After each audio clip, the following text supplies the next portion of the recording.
गंगाराम जी के बिटिया मंदिर में चढ़ावल फूल जैसन पवित्र बाड़ी। बियाह करब।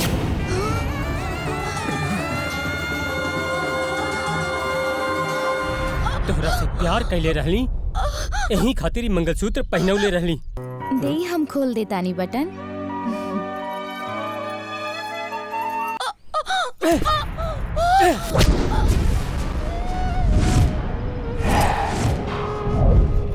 मंगलसूत्र पहने का अधिकार एकरा ना।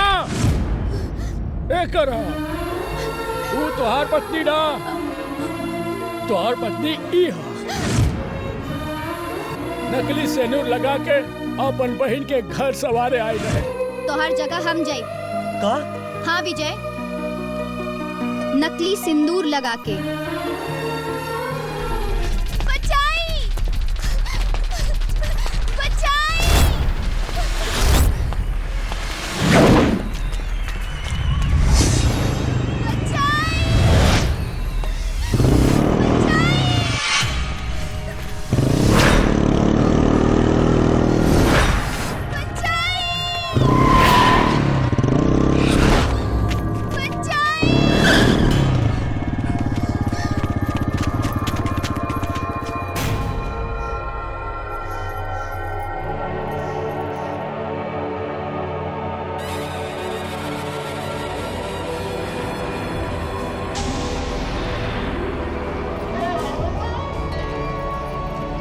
दरोगा, हट जा हमरा रास्ता से। ये मुर्गी हमार हा, एकर फ्राई आज हम खाई। मुर्गी ते खाइबे ते जुत्ता के खाई।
कहले रहली नू कि पहले हम समझाइला और ओकरा बाद लतियाइला।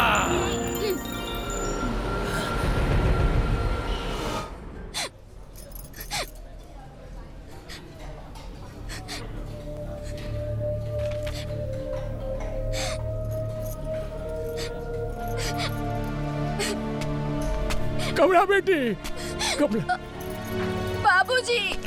अरे बेटी, रो मत बेटी, रो मत। मत रो बेटी, चुपा जा, चुपा जा, चुपा जा। अच्छा, तई राउर बिटिया है? जी दरोगा जी, ये हमार बेटिया है। इस शैतान से हमारा बेटी के बचा ले नहीं, ना तो हम हमार बेटी कहीं मुंह दिखावे लायक ना रहती दरोगा जी। रउआ कैसन बात करत तानी बाबूजी? राउर बिटिया एकदम सही सलामत बिया। और रहल बात मुंह दिखावे के, तब मुंह दिखावे लायक तब शैतान न रही। ओकरा मुंह पर करीखा चूना पोत के ओकरा के अदालत में पेश करब। जी दरोगा जी, जितना जल्दी हो सके एकरा पे ऐसा दफा लगाई कि यूं दरिंदा के जिंदगी जेल में सड़ जाए। रहुआ चिंता न करी बाबूजी, ऐसने जानवरन के शिकार करे के खातिर सरकार हमरा के यहाँ भेजले बिया। अब उ शैतान ई गांव के तका ई इलाका के एको लड़की के परछाई के भी छू न सकी।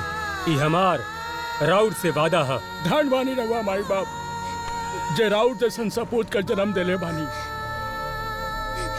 हम सैल्यूट मारत नहीं रहुआ के। चला बिटिया चला। हे भगवान। विजय कहाँ बा हो? विजय रामलीला के रिहर्सल में गइल बा। अच्छा। हर बार तो राम बनेला, लेकिन ई बार रावण बनल बा। रावण?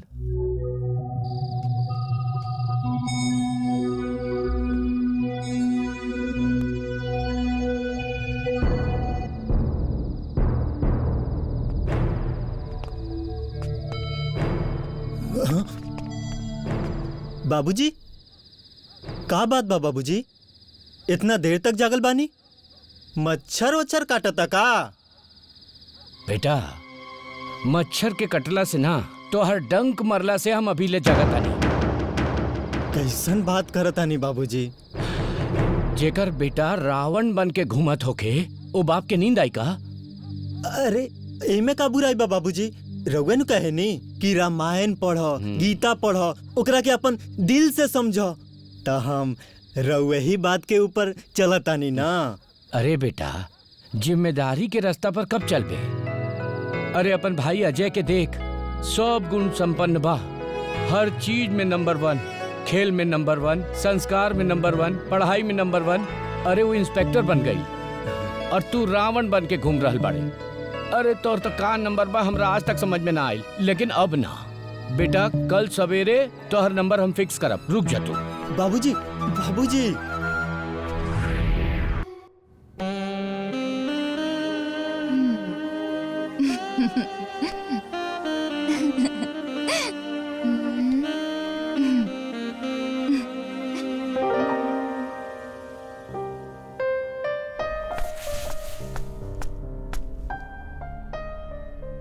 भैया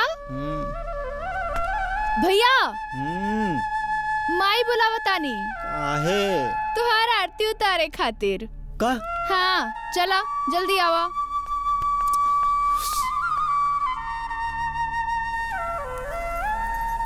माई, हट माई, आज हम रोटी पकाई। अरे वाह, आज माई पे इतना तरस काहे आवता? का करी माई, बेटा है ना तोहार, हाँ। माई के तकलीफ कैसे देख सकीला? हाँ हाँ, और आज तक काहे ना लागल? हाँ? का है ना माई? अच्छा अच्छा अच्छा, ढेर मक्खन मत लगावा। आज तो हर मंसूबा के रोटी ना पकी। ऐसा माई, करा, अब तू जा, अब तू जा। माई, आज तो हम कुछ माई, ना बोलब। माई बचा लेना बाबूजी से। ना। माई माई प्लीज ना। माई बचा लेना बाबूजी आज से। तू समझा और तोहर बाबूजी चला जा। ते माई है इसकी कसाई। बुआ। हर हर गंगे बचा ले, गंगे बचा ले, गंगा मैया की जय हो, जय हो। अरे सब केहू ते राम नाम के माला जपेला, ते हमरे नाम के माला काहे जपता रे? अरे भगवान तो दुनिया के सब कष्ट नष्ट करेलन, हमार कष्ट तो हमेशा से तू दूर करेलू ना। अच्छा बेटा, तोहार चतुराई चली सही यहाँ ना चली हमरा सामने। अरे जा जाके राजवीर भैया के सामने करा। चालीसा का वहाँ तो रामायण के पाठ भी फेल हो चुकल बा। बुआ सुना ना, बचा लेना हमरा के, कुछ करा ना, नहीं तो बाबूजी हमरा साथे काका करिए उ तो भगवाने जाना तारन। कितना बचाई तोके? अरे तोर शरारत तो पवन पुत्र हनुमान जी के पूंछ जैसन बा, खत्म नहीं खे होत। आज खत्म हो जाए माई।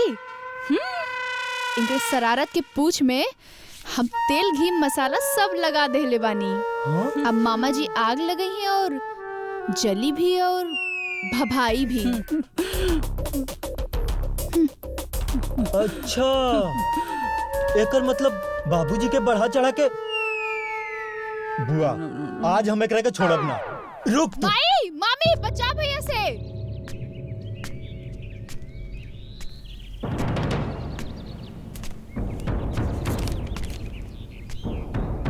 हे भगवान, कैसन जमाना आ गई।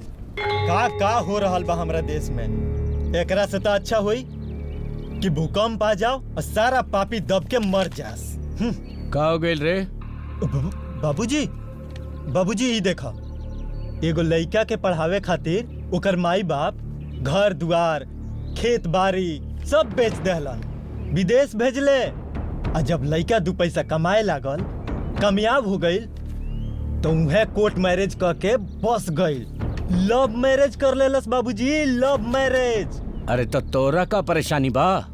हमरा परेशानी ना, हम तो ई जाने चाहतनी कि ऐसन कोनो लड़का के साथ का करे के चाहिए। अरे जूता मारे के चाहिए ऐसा लड़का के, जूता। जूता? और नहीं तो का। हर माँ बाप के एगो सपना होखेला कि जब ओकर बेटा सयान होखे तो ओकर सुख दुख के भागी होखे, ओकर बुढ़ापा के लाठी होखे, लाठी। लेकिन उहे लड़का जब सयान होखेला त लव मैरिज करे लागेला, लव मैरिज। और लड़कियन के फेरी में पड़ के माई बाप के प्यार दुलार सब भूल जाला। हमरा ऐसा लव मैरिज करे वाला लड़कन से सख्त एलर्जी बा, चाहे वो हमर होए चाहे दूसर केहू के होए।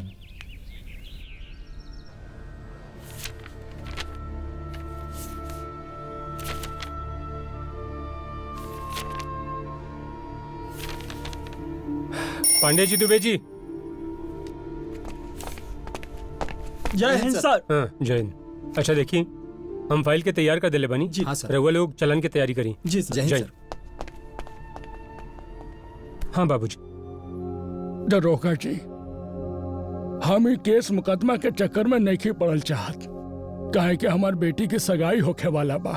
अगर तनको भी ओकरा ससुराल वाला के पता चल गई तो ई सगाई टूट भी सकेला। यही से दरोगा जी, रहुआ तो जनबे कर ही ले कि कोर्ट में कैसन अनाप शनाप सवाल पूछल जाला। हमार बेटी तो गाय है, गाय। एकर जवाब कहाँ से दी? यही से हम चाहत बानी दरोगा बाबू कि केस मुकदमा के सब यही जा खत्म और रफा दफा कर दी। रहुआ ही कैसन बात करता नहीं गंगाराम जी। रहुआ लोगन की खामोशी ही ऐसा लोगन की हिम्मत बढ़ा देलस। रहुआ तो एगो समझदार इंसान बानी ना।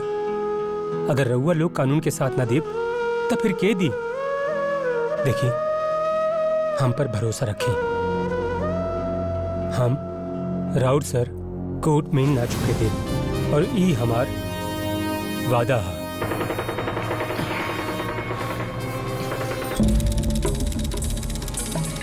अरे रहुआ चिंता चित करे, दरोगा बाबू आते हो आ जाइए नू, तो दूध के दूध पानी के पानी हो जाए।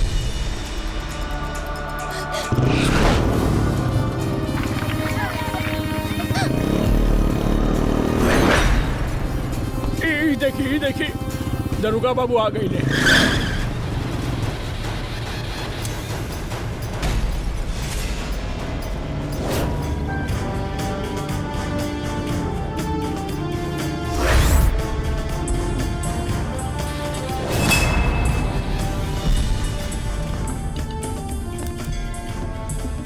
का भइल गंगाराम जी? रहुआ हमरा के ऐसन पंचायत में काहे बोलौनी है? क्या बताई दरोगा बाबू, ये लोग हमारा बेटी के रिश्ता तोड़े आ गए। अब रहुए बताए, अगर हमारा बेटी के रिश्ता टूट जाए, पूरा गांव जवार में सब जगह शादी के न्योता चल गई बा। सगरो गांव में पता चल गई बा कि गंगाराम मुखिया के बेटी के ब्याह बा। रहुए बताई दरोगा जी, का जवाब देवी दुनिया के? यह कि तोहर बेटी के इज्जत लूट गई बा, यही से रिश्ता टूट गई बा। रहुआ कैसन बात करता नहीं?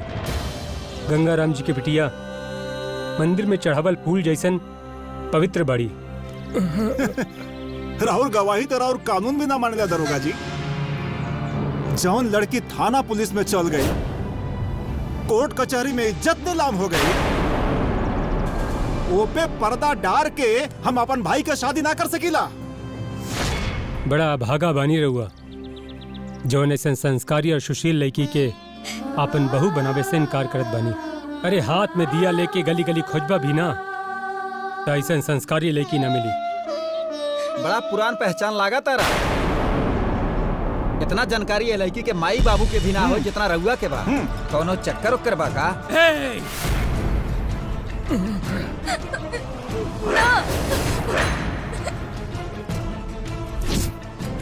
एगो बात याद रखी है, पहले हम समझाइला और ना समझला पे लतियाइला। अगर उल्टा सीधा इल्जाम लगाइब तो दहेज के चक्कर में ऐसन फसाइब कि कुल खानदान के साथे कोर्ट कचहरी के चक्कर लगावत रह जाइब। ए भाई लोग, सच कहला पे ताच लगेला ही लगेला। सच्चाई के गला घोट रहल बाने दरोगा जी। ए हमनी के समझावे ना इलतियावे है बाने। हमहू देखा तानी कौन माई के लाल पैदा भइल बा। एकरा जैसन बदतमीज लड़की से हमरा भाई के शादी करावेला। खबरदार, ना लड़की बच्चलन बिया और ना बदनाम बिया। और एकर सबूत हम बानी और ते का देखबे हम बानी। ओ माई के लाल जवनी लड़की के साथ बियाह करब।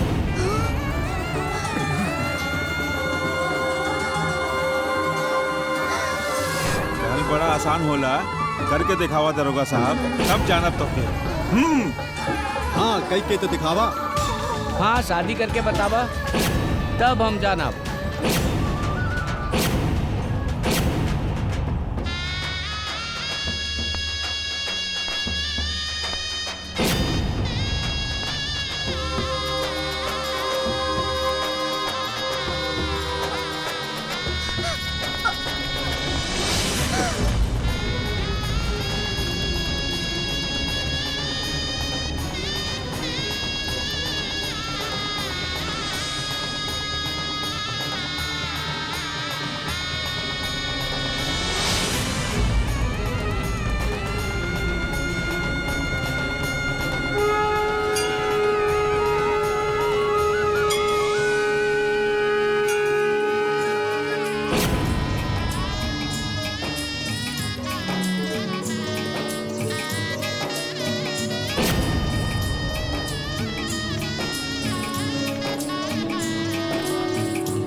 बाबूजी,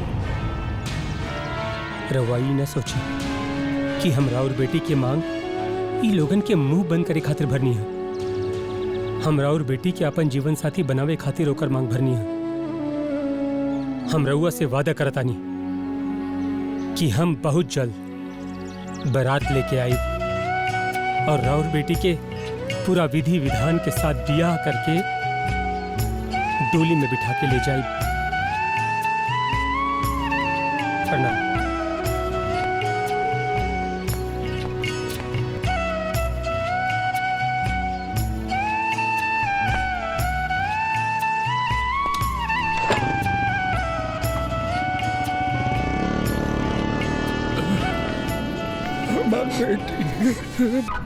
ये हरगिज ना हो सकेला।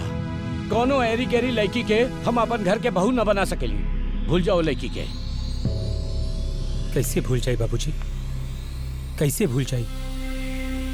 वो लड़की के मांग के हम अपना हाथ से भरनी है। भरल पंचायत में वो लड़की के आपन बनावे के वचन देले बानी और रउआ कहत बानी कि हम वो लड़की के भूल जाए।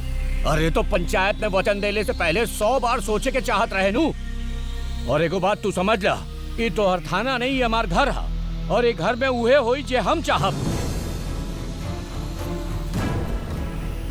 बिल्कुल बाबूजी, उहे होला।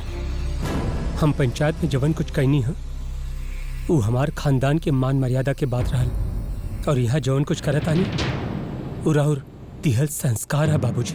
अरे वो संस्कार ना बेवकूफी है तोहार। शादी ब्याह गुड्डा गुड्डी के खेल ना होखेला। ई दू परिवार और दू जिंदगी के मिलन होखेला और एकर फैसला पंचायत में ना परिवार में होखेला। हमरा ई रिश्ता मंजूर नहीं किया। है रहा बादशाह, हाउ देखा बेगम, शादी होके से पहले एकरा जीवन में ग्रहण लगे। दरोगवा तो शादी कैलस लेकिन गौना लेके ना जाए। ई कैसन बात करत ताड़ू दीदी? हम ठीक कहतानी राजवीर। हाँ, जुग जमाना बदल गइल बा। जुग जमाना के देखा, आजकल के लइका का देखा। हाँ, आपन अजय कम से कम इजाजत तो मांगत बा। हाँ, अगर बिना बतौले बियाह कर ले तो का कर ले? तो पसंदू कैले बा, जिंदगी ओकरे के बितावे के बा। अरे हमनी के का, हमनी के ते सिर्फ कुल खानदान और संस्कार देखे के बा। देखा राजवीर, हम कहा तानी जाके देखा, लड़की के भी और ओकरा खानदान के भी ठीक लागी तो हाँ कर दिया, ना तो मना कर दिया। ठीक बा दीदी, आज ले तो हर बात कहियो कटनी है, लेकिन समझा देख रखे। अगर लड़की और कुल खानदान पसंद आई तबे शादी होई, ना तो ना होई। हाँ हाँ।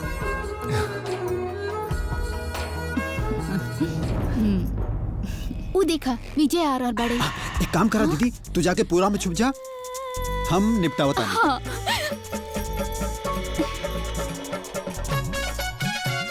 आवतारी।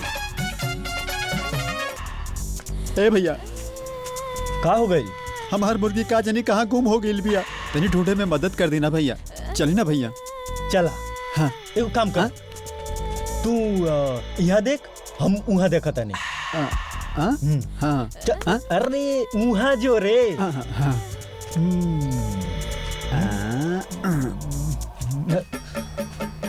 ए झिंगूर, तोर मुर्गी मिल गई रे। मिल गई? हाँ। ये अरे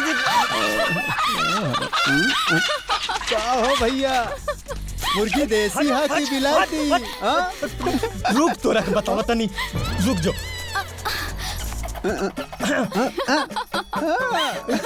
हयो ले, हयो ले।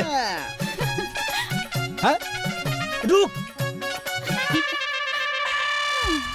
ये कौन नटंकी है तहार? नौटंकी ना, मोहब्बत है। तोहरा मोहब्बत के बरसात से हमार दिल ना पिघली। जब तक ई मुर्गी के लब के दाना ना खिया देबा, तब तक हम पीछा ना छोड़ब तहार।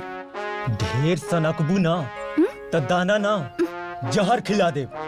चला हटा। हमरो नाम गौरी है। ई गोबर गणेश के अपन महेश बना के ही छोड़ब।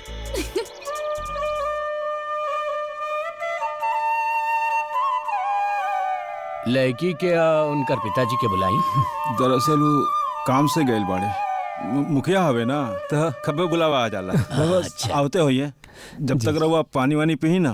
ना ना, जब तक हम लड़की के ना देखब, सारा बात फाइनल ना हो जाए, तबले हम पानी वानी ना पियब। इस काम में कौन देरी? ए बिटिया के बुलावा।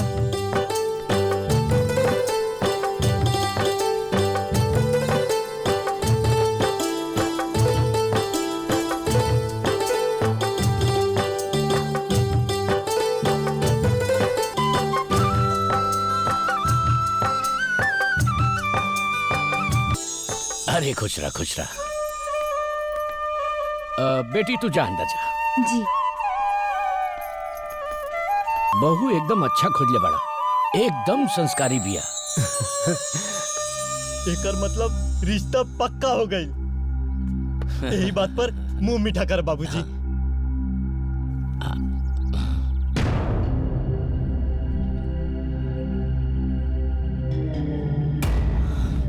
जी। बाबूजी, बाबूजी कहाँ? बाबूजी, बाबूजी, कहाँ जाता नहीं? गंगाराम, नमस्ते। ये तोहार घर है और ये लड़की तोहार बेटी ही है? हाँ भैया। हाँ हाँ बाबूजी, ये हवे मुखिया जी और कमला इन्हीं के बेटी है। अरे अगर ये हम जानती तो यहाँ थूके ना आई थी। यहाँ कोई रिश्ता ना हो सकेला बेटा, चल यहाँ से।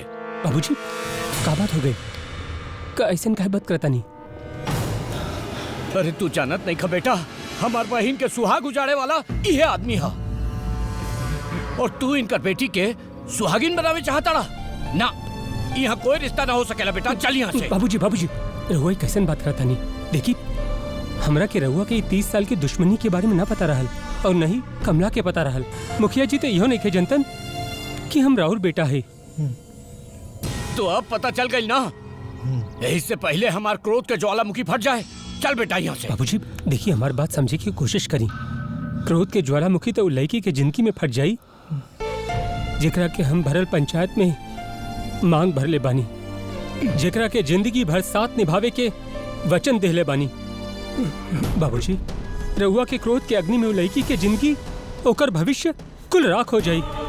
हम रउआ आगे हाथ जोड़ता नहीं बाबूजी, हमार बात समझे की कोशिश करी, हमार बात समझे की कोशिश करी बाबूजी। समझ गए नहीं बेटा, हम तो हर सब बात समझ गए नहीं, लेकिन तू हो एक बात कान खोल के सुन ला।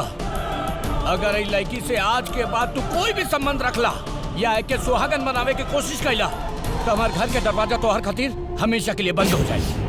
चलो बेटा चलो। बाबूजी भैया बाबूजी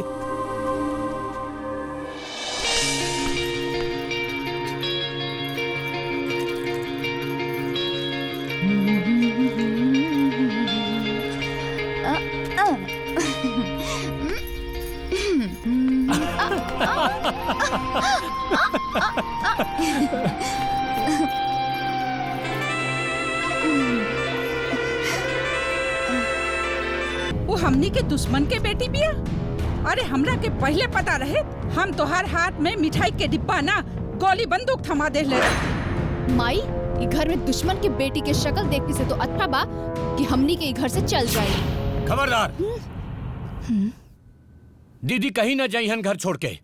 अरे वो दिन हमरा भुलाइल नहीं खे जब दीदी मतारी की तरह हमार सेवा कैली, और आज जब उनकर सेवा के समय आयल तई कहीं और जाई हन, ये हरगिज ना हो सकेला। राजवीर पहले बात तोहार और हमार रहे, अब इस समय लइकन के बात बा। अब लइकन ई घर के फैसला जौन करी है सो करी है। हमरा दीदी समझ में ना आ रहल बा कि दोनों बाप बेटी मिलके पता ना कौन जड़ी हमार बेटा के सुंघा देले बा कि हमेशा उनके तरफदारी में बतियावेला। लेकिन हम हूँ ओइजा फैसला सुना के आयल बानी, अगर वो लड़की से शादी कैलस तो ई घर के दरवाजा ओकरा लेल हमेशा खातिर बंद।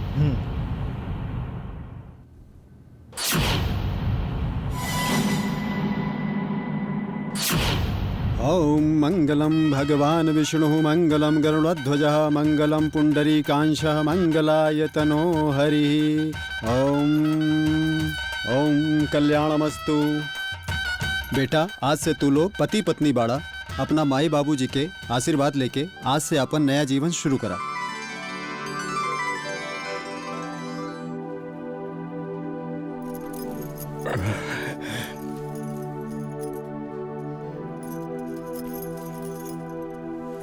बेटी जीवन भर तोहार महतारी बनके तोहार पालन पोषण कैनी, हमेशा तोके आशीर्वाद देनी, लेकिन आज समझ में नहीं खे आवत कि तोरा कैसन कौन आशीर्वाद दे जौन तोहार जीवन के सुख का सवेरा बन जाए। बेटी सुख का सवेरा बन जाए।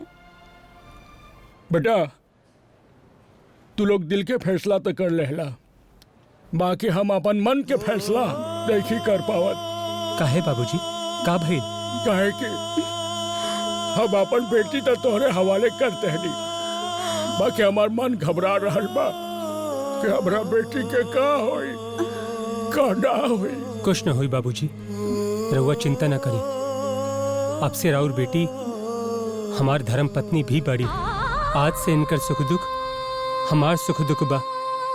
हम रउआ से वादा करतानी कि बाबूजी हमार गर्दन भले ही कट जाए, लेकिन हम राउर बेटी के साथ कुछ भी गलत ना होके देब।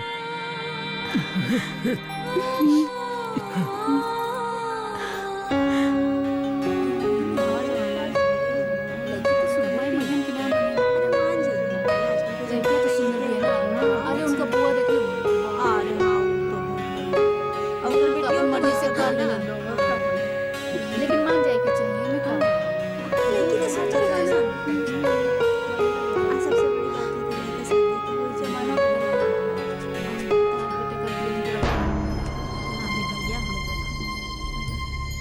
संकोच का बात कर ले ले।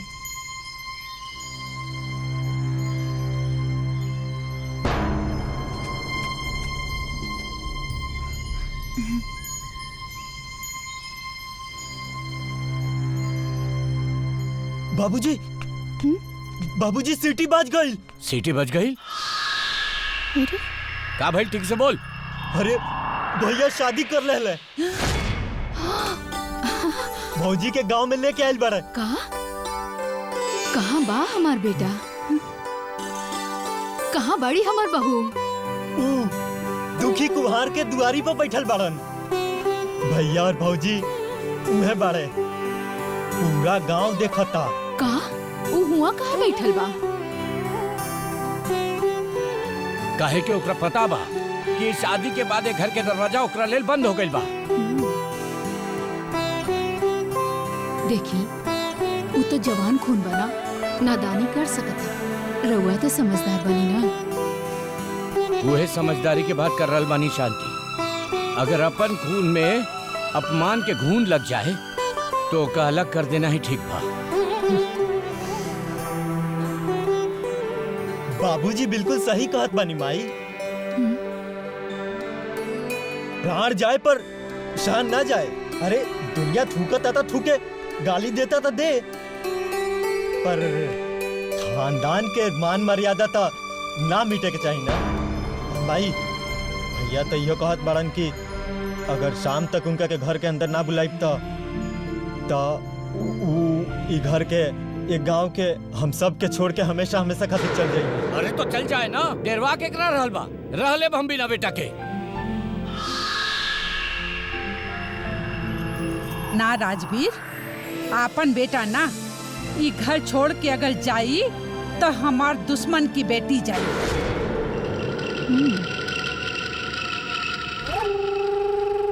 ई का कहता रू दीदी? ठीक कहता नी राजवीर। एक तरफ दुनिया ताना मारी कि राजवीर और ओकर परिवार आपन पतोह के ना रख सकल, यही लिए बेटा दुल्हन के लेके चल गई। तू हमार बात माना, बुला ला उनकरा के। लेकिन दीदी। लेकिन वेकिन कुछ ना। ए विजय। हाँ बुआ।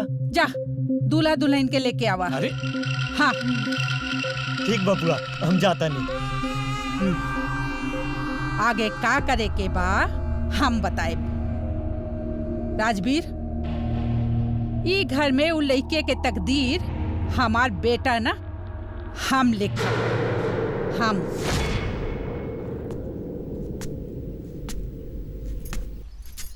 का जी ऐसन काहे बैठल बनी?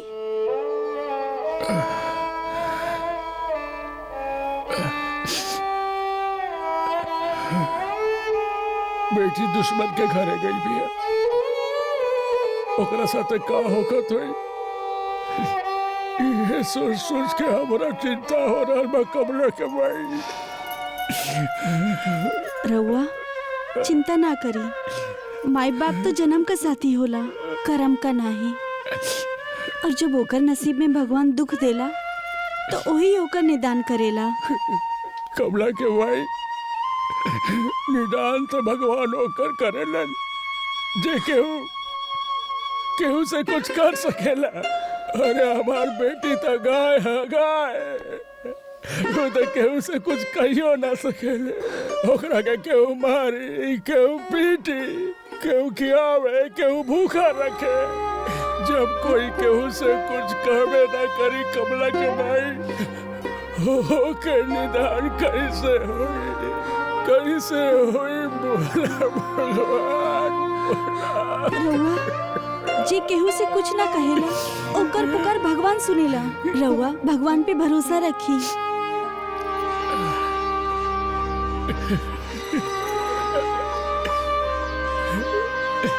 हे भगवान।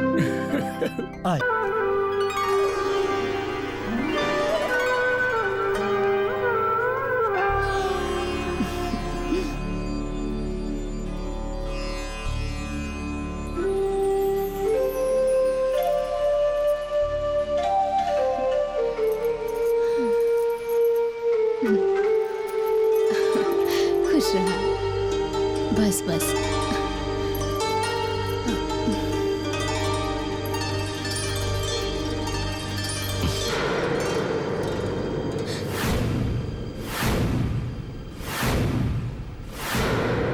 एगो बात सुन ल बेटा, तो हर स्वागत इस चौखट में बा, लेकिन दिल में ना।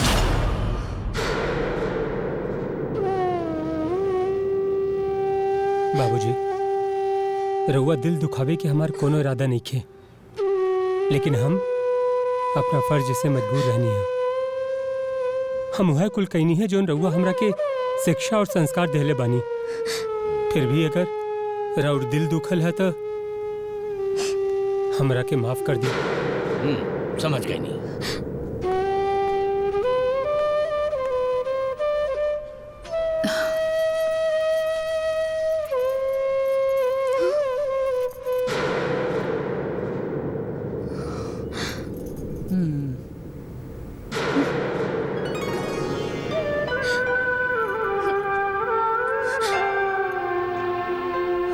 आवा बहू आवा, चल आजा।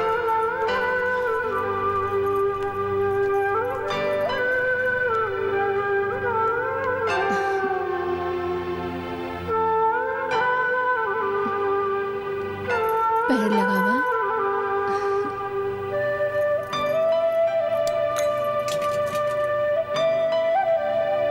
चल।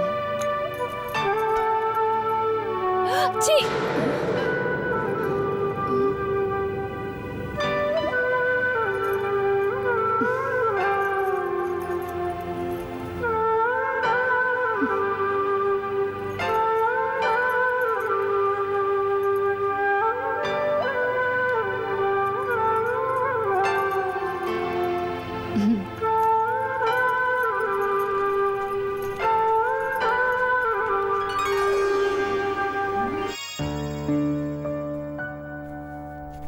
ए, हाय ले, ननद की तरफ से मुंह दिखाई के नेक। ऐसे का देखा तारे? खाली भैये के कपड़ा फिचबी तो हमनी के फीची। तोर बाप सुन हमार बात, ई घर में ते बहू रानी बन के जरूर आइल बाड़े, लेकिन नौकरानी बन के रहल पड़ी, बुझले?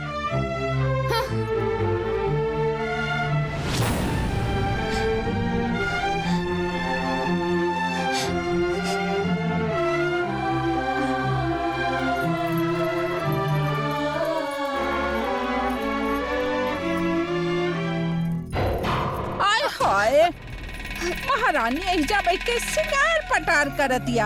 हाँ, और हम कब से ढूंढतानी, हमार गला सुखत जात बा चाय बिना। अरे जो जल्दी से हमरा खातिर चाय बना के ले आवा। अरे खड़ी खड़ी मुंह का देखा तारू, जो ना। जी बुआ जी। अरे सुना, दूध ज्यादा और तनी मसाला भी डली है। हाँ, ले आवा जल्दी। मसाला।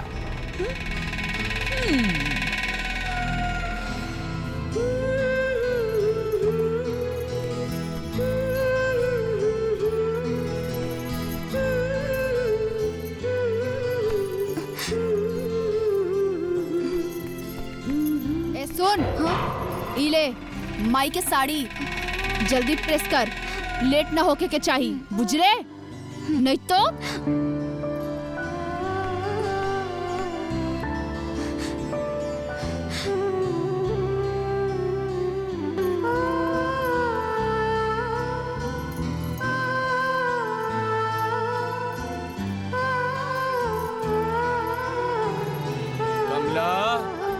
कमला। जी बाबूजी। अरे हमार दवाई लेके आवा, जल्दी लाओ। लावत आनी बाबूजी।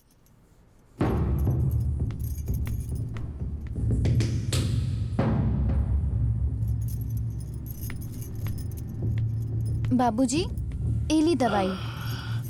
कब से दवाई दवाई चिल्लात रहनी, कान में रुई डलले रहलू का? बाबूजी, बुआ जी के कपड़ा प्रेस करत रहनी, इहे से लेट हो गई। लावदा।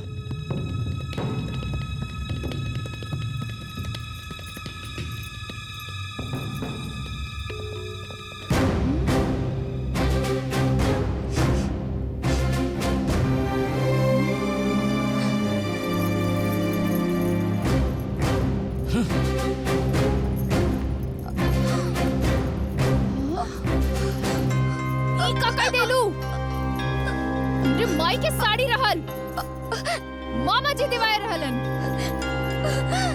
तू जब से घर में आइल बाड़ू सारा काम उल्टा सीधा करत बाड़ू। तोहरा से कोनो काम ढंग से होला कि ना? आज तोहर सारा अहंकार निकाल दे।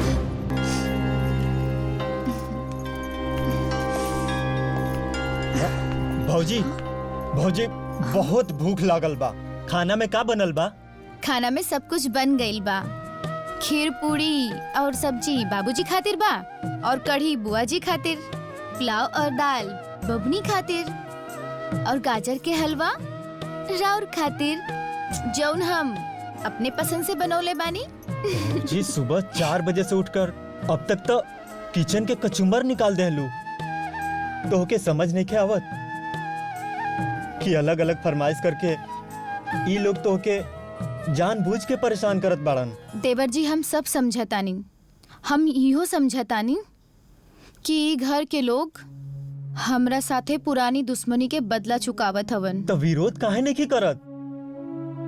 भैया से काहे नहीं कहत? ना देवर जी, ना हम विरोध कर सकीला, ना राउर भैया से हम कुछ बता सकीला। काहे भौजी काहे? जुर्म कैला से ज्यादा जुर्म सहल पाप होला। हमरा के ई पाप मंजूर बा देवर जी, लेकिन हमरा के ई पाप नइखे मंजूर कि हमरा वजह से ये घर में केहू से मन मुटाव होखे या ये घर में दुश्मनी होखे। इहे से हमरा नसीब में जौन भी सब कुछ लिखल बा हम उ सब हंस के सहब। तू सह सकेलू भौजी, हम ना। अगर तू भैया के ना बतेबू तो हम सब बता दे। रुकी ना देवर जी, राहुल के हमार कसम बा कि राहुल अपन भैया से कुछ ना बताई। ई का कैलू भौजी? ऐसन कसम काहे के देहलू तू? इसलिए कि संस्कार से संसार बसेला और तिरस्कार से परिवार के टुकड़ा हो जाला।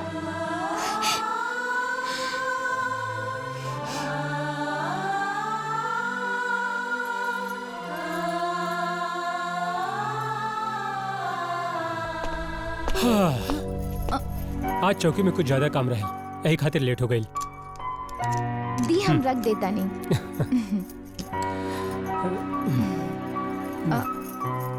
दे हम खोल देता नहीं बटन।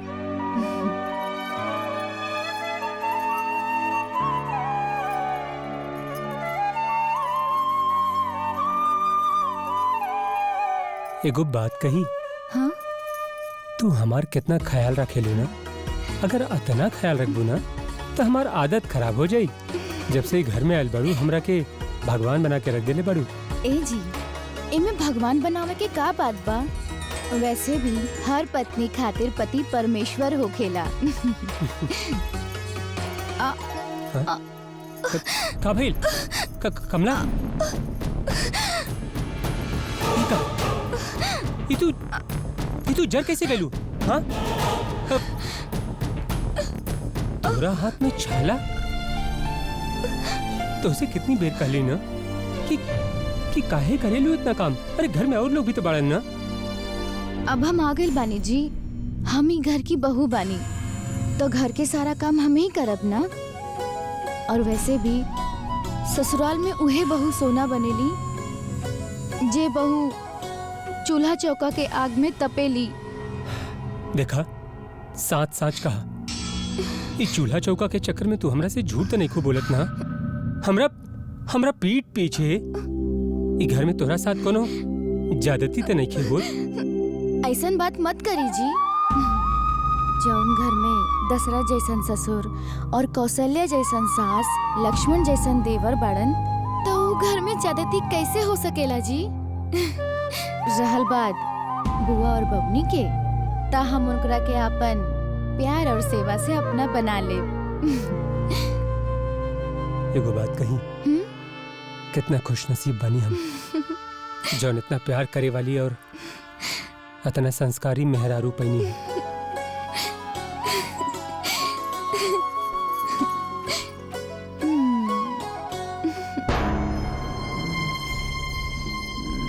भैया भैया हाँ? भैया भैया भैया कमाल हो गई कमाल। का भइल रे? तोहर खुशखबरी के लेटर आ गइल। खुशखबरी? कैसन खुशखबरी रे? ई देखा, अब दरोगा से भी बड़ा साहब बने वाला बड़न भैया, बड़ा साहब। कही दिखावा दिखावा। माई, बाबूजी, विजय एकदम सही कहत बा। ई त हमार प्रमोशन लेटर है। 2 महीना के ट्रेनिंग बा, हमरा के आजे निकले के पड़ी। आशीर्वाद दी। अरे बेटा खूब तरक्की करा। भगवान के लाख लाख धन्यवाद बा बेटा। तहार तरक्की सुन के ना मन खुश हो गए। जाना तरा, तहार तरक्की के पीछे ना तहार बाबूजी के आशीर्वाद है। हाँ माई, बाबूजी के आशीर्वाद भी और कमला के परछाई के फल भी। देखा ना ओकर कदम कितना शुभ बा। ई घर में ओकर कदम पड़ते ही माई हमार प्रमोशन हो गई। हमरा के ढेर के तैयारी करे के बा, हम जाता नहीं। हाँ, जा बेटा, जा। देखला राजवीर, तोहार प्यार और आशीर्वाद के वो अपन मेहरारू के पाँव के नीचे कुचल के चल गई। हाँ हुआ कैसन बात करत बाड़ू? भैया के ई मतलब ना रहे। तू चुप करा। तू का जन बरे, तू ता खुद ओकर मेहरारू के चमचा बन गईला।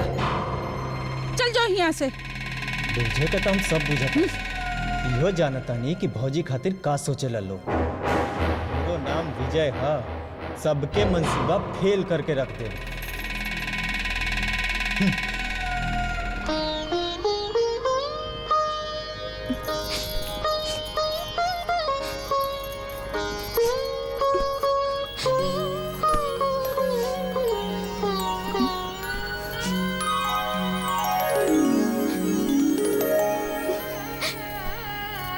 कमला, ए, ई का? तोरा आँख में आंसू? तोरा के पता है ना, हमरा के तोरा आँख में आंसू ना बल्कि तोहरा चेहरा पर मुस्कान अच्छा लगेला। पगली, अरे 2 महीना के बाद तो एक बेर प्रमोशन हो जाए ना तो गाड़ी बंगला रुपया पैसा कुल हो जाई। रानी बनके तू राज करबू, राज। भैया वो सब तो बाद के बात बा। पहले तू हमके ई बतावा कि भौजी कहाँ रोताड़ी? कुछ बुझता रहा? नहीं रे, का बात है? भैया तू एगो पुलिस वाला हो, सिर्फ कानून के बात जाने ला, केहू के दिल के हाल ना। बेचारी भौजी जब से घर में आयल बाड़ी, कोलू के बैल की तरह दौड़ के किचन, दौड़ के आंगन, बस यही दोनों जगह घूमत रही। इनकरा के अपने साथे ले जा, घुमावा फिरावा, दिल बहलावा। यही बहाने तू लोगन के हनीमूनो हो जाई। का भौजी, सही बात करनी है ना? विजय, बात तो सही कहा तारे यार, लेकिन एगो प्रॉब्लम है। अब वहाँ जहाँ हम जाता नहीं, पता नहीं कि वहाँ कुल का व्यवस्था हुई कि ना हुई, हमरा के समय मिली कि ना मिली। वैसे तू एक काम कर, इनकरा बाबूजी के ना हमरा लगे कई बार फोन आयल रहे। वो लोग ना इनकरा से मिलल चाहत बा। तू इनके ले जाके मई के छोड़ावा, हम आई तले आई। हाँ, ई भइल बात। भौजी एगो काम कर, भैया के बैग के बाद तू अपन बैग पैक कर, हम गाड़ी तैयार करता रहे। पागल कहीं पे। है ने देखा, ये 2 महीना खातिर अपन जान से दूर जा रहल बानी। तनी हंस के विदा करा ताकि हमार जतरा बन जाए। मुस्कुरा दे के फिर से कही।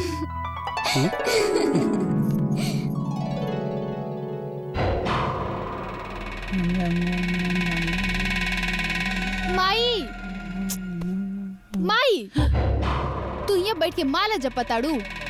वहाँ हमनी के प्लान के सारो चक्री घूम गइल बा। पाशा दुश्मन की बेटी के तरफ हो गइल बा। का भइल? का बकवास करता रे? हाँ, बड़का भैया तो चल गइलन और विजय भैया के बोल के गबाड़न कि कमला के माई के पहुँचाए दा, और विजय माई के जाए तैयारी करत आड़े। अच्छा, तो महारानी माई के जाती है। बक्सा पेटी सब तैयार बा, चला चल के देखा। गइल भैंसिया पानी में। बकवास बंद करा। हम देख ले मजा आई।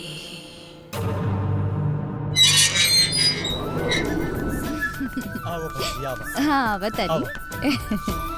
अरे तेरी हाथ दा। ई बाबूजी के गाड़ी है। हाँ। एमे तेल पानी हमेशा अच्छा टंच रहेला। बस गियर लगाते ही तीर जैसन दौड़ेला। ए रुक, ये हमारी गाड़ी लेके तू कहाँ जाता रे? भौजी के छोड़े के बाबू से भैया बोल के करी बड़ा। अच्छा, बिया अपना मन से कैलस, अब घर के सारा फैसला भी अपना मने से करी। ना बाबूजी, ऐसन बात नहीं है। भौजी तो बस घूमे फिरे और मन बहलावे खातिर जात बाड़ी। भैया आई हैं तो लेके आई हैं। अच्छा, जब सारा फैसला तू लोग आपस में कहिए ले ले बड़े तो हमरे गाड़ी का है। ला चाबी दे, दे चाबी। पैदल जो, और एक बात कान खोल के सुन ले, ये गाड़ी जे बा हमार घर और परिवार के लोग के लिए बा, कोनो दुश्मन की बेटी के लिए ना।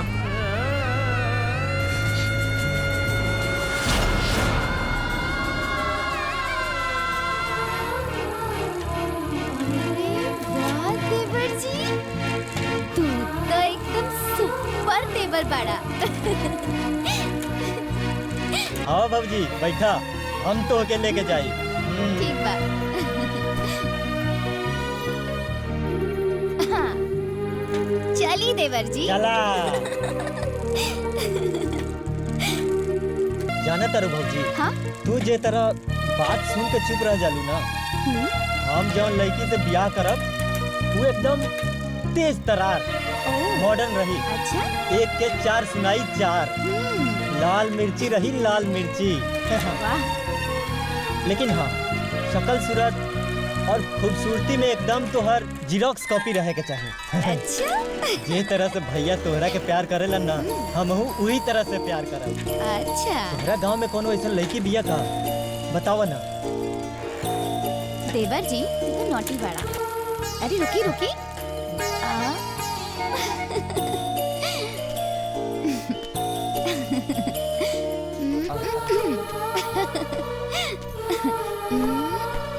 पकड़ी देवर जी। चला। चली।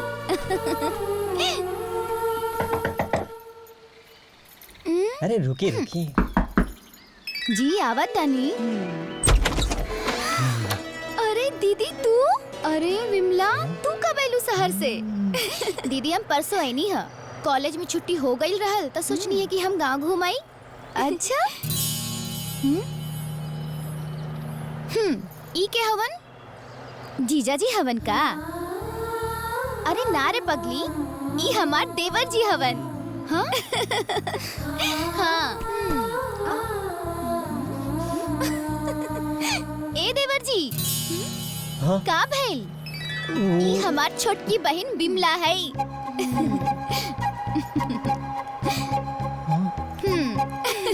मामा जी के पास रह के शहर में पढ़ाई करेली। हाँ। दीदी वो सब बात छोड़ा, तोनी के अंदर आवा, हम इनका के बाद में समझा दे। ठीक बा, चली देवर जी। आई आई अंदर आई।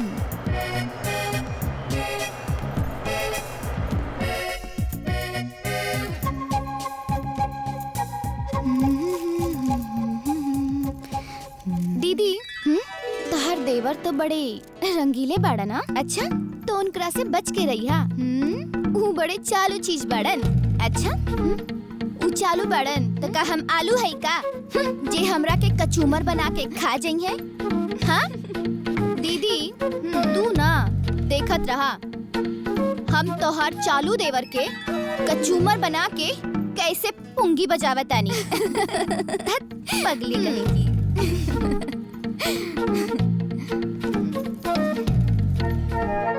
हमरा बाबूजी के स्वभाव हिटलर जैसा है, लेकिन अंदर से नारियल हमें नारियल, ऊपर से कड़क अंदर से नरम। अच्छा? और उनके मनावे के तरीका सिर्फ हम जानीला बाबूजी। अच्छा? हाँ, यही से तो भैया और भौजी खातिर बाबूजी के हम चुटकी में मना लेनी। बबुआ, तोहार बुआ और उनके बिटिया कुछ न कहेली? काहे के दादी, भौजी के देख के लुभा गए रहे लोग। भौजी हमार लक्ष्मी बाड़ी लक्ष्मी। उनका आवते ही हमरा घर के रौनक बढ़ गई और हम बनी ना उ लोग के पटावे के तरीका हम भौजी के सिखा देब, फिर हो जाई उनकर मलाल दूर। वाह बेटा वाह, आज तू हमार चिंता दूर कर देला। हमेशा हमारा कमली के चिंता सतावत रहे बेटा, बाकी आज ईश्वर की कृपा से हमार बेटी के राम जैसन पति मिल गई और लक्ष्मण जैसन देवर। लाख लाख शुक्र। बाबूजी। हाँ बेटी। लक्ष्मण जी के साथ राम कथा खत्म हो गई होके तो इनके हम खाना खियावे ले जाई। हाँ बेटी हाँ, जा बेटा जा जा खाना खा ला। ठीक बा बाबूजी। चली ना जीजा जी आई। बाबूजी आवत जा। आई अंदर आई। बैठी। का खुशबू बा भौजी, खाना के खुशबू से ही हमार पेट भर गई। ये बनौले बा? बिमला बनौले बाड़ी। जीजा जी ये हमरे हाथ के बनल खाना है, तनी खा के तो बताई कैसन लागता। जब इतना प्यार से कहत बाड़ू तब खाए के तो पड़बे करी।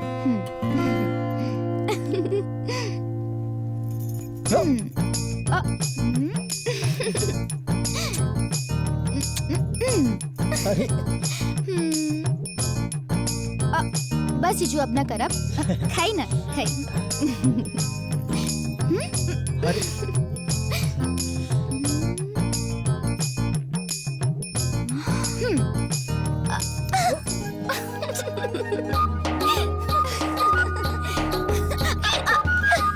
रुको। अरे अरे रुको। जीजू, अच्छा जीजू जी सॉरी, अब ना परेशान करा।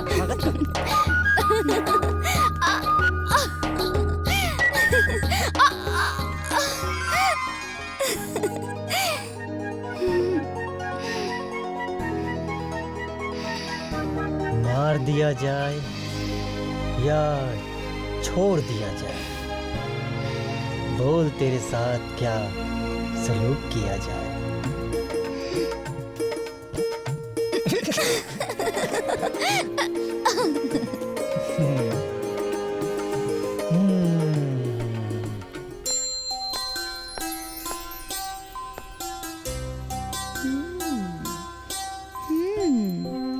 जीजू।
अरे कमली कमाई। हाँ तनी जोड़वा ले आबू। लावा।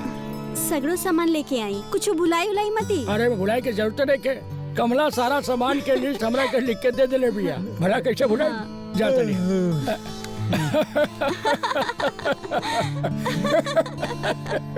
कहाँ भइल बाबूजी?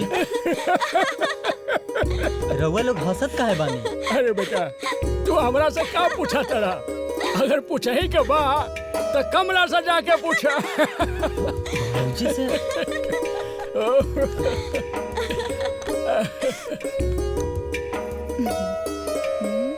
भौजी, ए भौजी।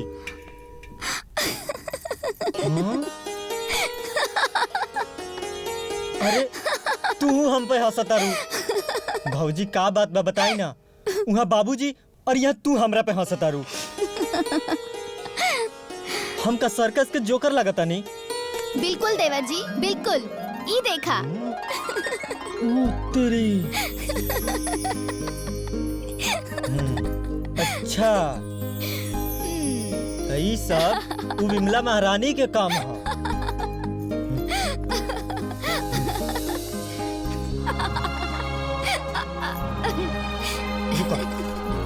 दोनों मिला ना सच में पगला गई बड़न लागता। भैया देखा? कहाँ हुई जा? हाँ भैया। एगो बात सुना। अच्छा। सब कुछ से ना अच्छा भैया तू ज्यादा सुंदर जब लगावे लिपस्टिक हिलेला डिस्ट्रिक्ट जिला टॉप लागे लोग।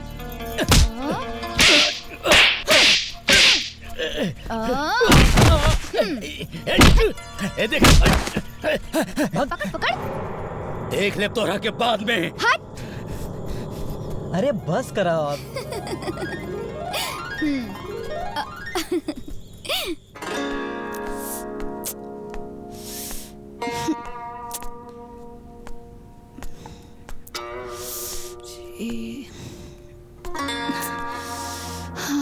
का भइल पिंकी? फोन नहीं लगत का? नहीं मामी, विजय भैया के फोन कब से आउट ऑफ कवरेज बता रहल बा। कह के तो गइल रहे कि पहुंचा के चल आई, लेकिन 10 दिन गइला हो गइल। ई कौन एरिया में चल गइल बा कि आउट ऑफ कवरेज हो गइल बा?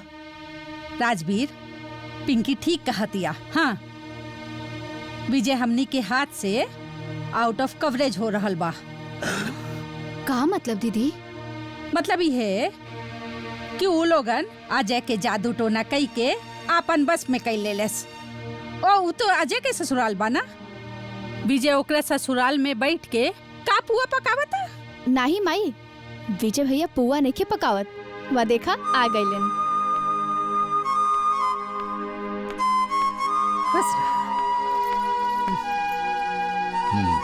खुश रहा बेटा। का रे, तू तो खाली पहुंचावे गइल रहले, इतना दिन कहाँ रह गइले? अरे बाबूजी, जाइल जाला अपना मर्जी से और आवल जाला दूसरा के मर्जी से। और भौजी के परिवार में तो इतना बढ़िया लोग बा कि दुश्मन भी ओकरा दुआरी पर जाके दोस्त बन जाई दोस्त। अच्छा, तो तू हमार दुश्मन से दोस्ती गाठे गइल रहले, लेकिन हमरा कोनो दोस्ती नहीं करे के। अभी तू उल्टा पाँव जो और बहू के लेके आओ। वापस? लेकिन काहे बाबूजी? तो हर लेकिन के जवाब देहल हमरा ला जरूरी नहीं है। जितना कहल जाता उतना कर। लेकिन बाबूजी, भैया तो कहले बाड़न कि वो आई है तो लेके आई है। भैया? अरे घर के मालिक हम ही के तोर भैया हवन रे। एगो बात तू सुन ले, तू अब भी क्या अभी जो और बहू के लेके आओ। 10 दिन रह गई ना अपना घरे। वैसे भी कोनो लड़की के शादी के बाद अपना ससुराल में ज्यादा रहे के चाहिए, अपन मायके में ना। अच्छा, तो ये लोग प्लान बना ले बा भौजी के परेशान करे खातिर। ए, खड़ा खड़ा का सोचा ताड़े? तू जेबे कि ना? आप जो जाके लेके आओ। ठीक बा बाबूजी, 1-2 दिन में जाके ले आई। अभी ये तो आइल बानी तो हमरा कुछ जरूरी काम बा, वो निपटा के जाइब और भौजी के लेके आइब। हाँ बेटा। ठीक बा? हाँ बेटा, जा बेटा। राजवीर, देखा तारा ना? हाँ, हमनी के हाथ से कैसे विजय के लगाम निकलत जाता। हाँ, उ जाए के कहाँ चाहत बा? अरे दीदी, जाए नू, ओकरा हम भेजब।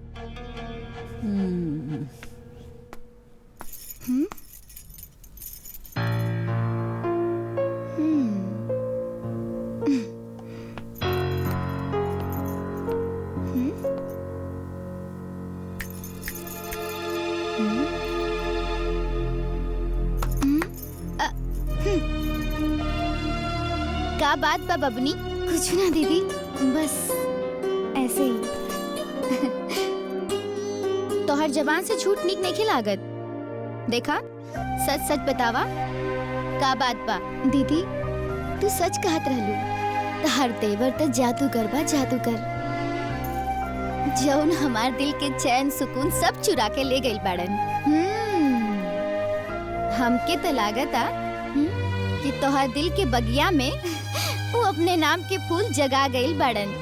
हाँ दीदी, एकदम सही कहत बाड़ू।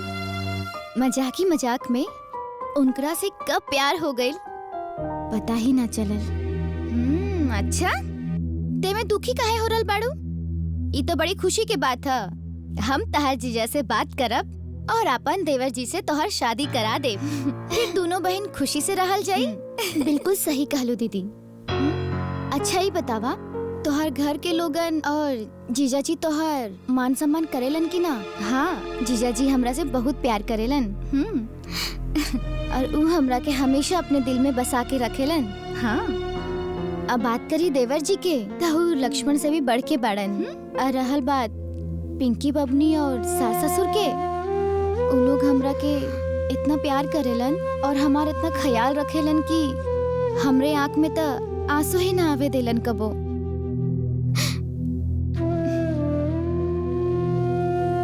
दीदी, लेकिन ई जौन तोहर आँख में आंसू बा, ई खुशी के ना गम के आंसू बा। तो के हमार कसम बा दीदी, सच सच बतावा का बात बा।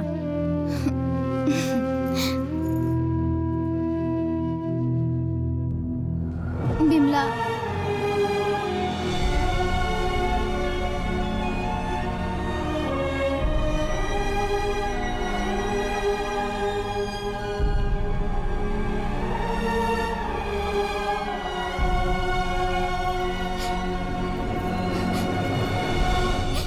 तो के हमार कसम है कि तुम आई और बाबूजी के कुछ मत बताइया।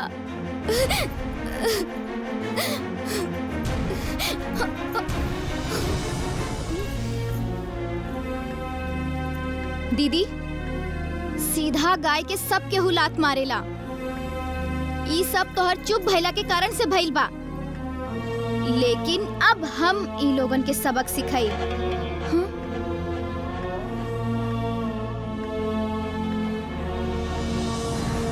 बिल्कुल ना, दीदी उ घर में हरगिज लागे ना चाहिए। काहे बिमला, काहे? काहे कि तू अच्छी तरीके से जाना तारा। तू इहो अच्छे तरीके से जाना तारा कि हमार भोली भाली मासूम बहन के साथे ऊ घर में न जाने कितना अत्याचार भइल बा। ई कहा विजय, ई कहा हाथ पे जलल के निशान और गादी में छाला और गाल पे थप्पड़ के निशान, पीठ पे मरला के निशान, ई सब कहा विजय? तो हर घर के लोग हमार भोली भाली मासूम बहन के साथ पूरा दुश्मनी निभा रहल बाड़न। वही घर के सदस्य हमहू है बिमला। पूछा इनकरा से, पूछा इनका दुख के घाव पर मरहम लगावे नहीं कि ना। हाँ, वही घर के सदस्य हमार भैया भी हुआ जे इनके दिहल वचन निभावे खातिर अपन घर परिवार गांव तक छोड़े के तैयार हो गए।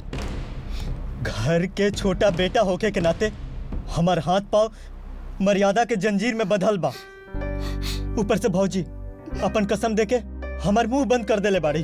कसम तो ही हमों के देले रही मुंह बंद करावे खातिर, लेकिन हमार बहन घर में तभी जाइए जब जीजाजी लौट के आ जाइए। बस ना विमला, तू ऐसा मत करा, न तो हमार घर परिवार टूट जाई। भौजी सही कहत बाड़ी बिमला।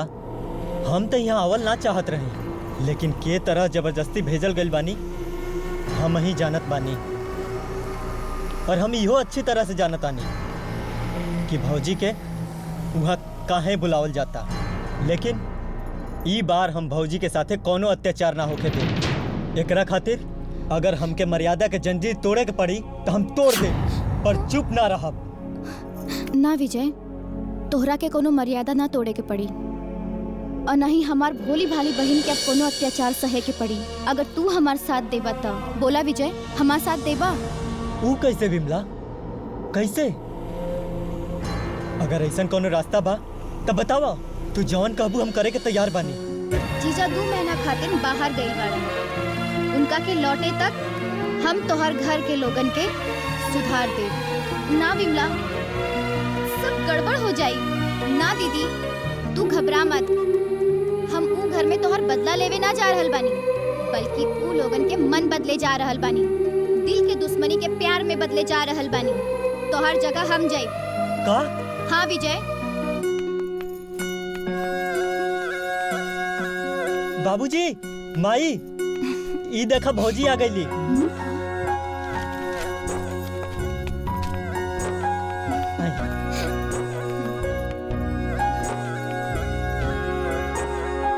भौजी, बाबूजी के पैर छुई।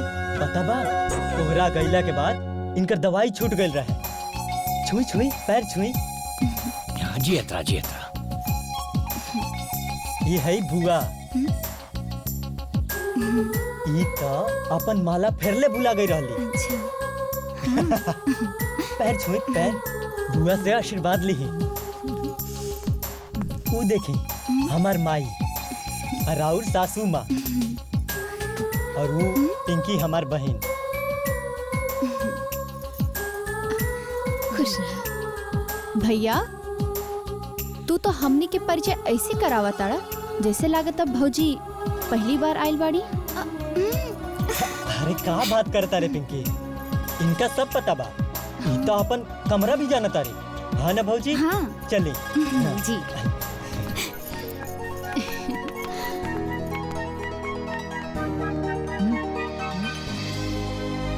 अगर अपना प्रेम और भक्ति से ससुर जी के दिल जीत ले तो ई घर के सब केहू सुख शांति के भजन गावे लगी हैं। और ससुर जी के बदलते ही ये बुढ़िया जौन दिन भर माला जपतिया ये अपने आप ही सुधर जाई।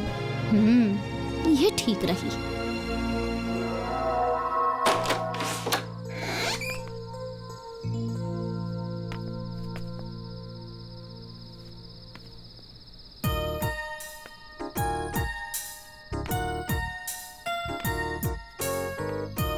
पिंकी, पिंकी, तू?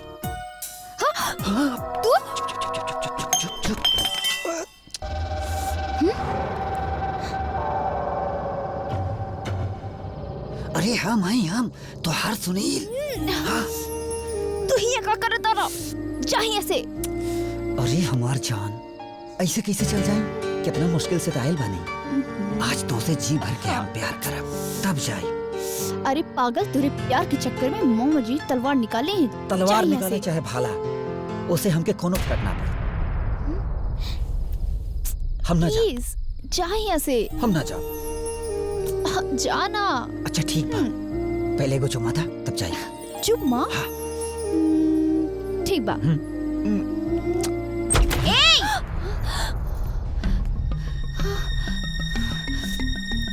के हई?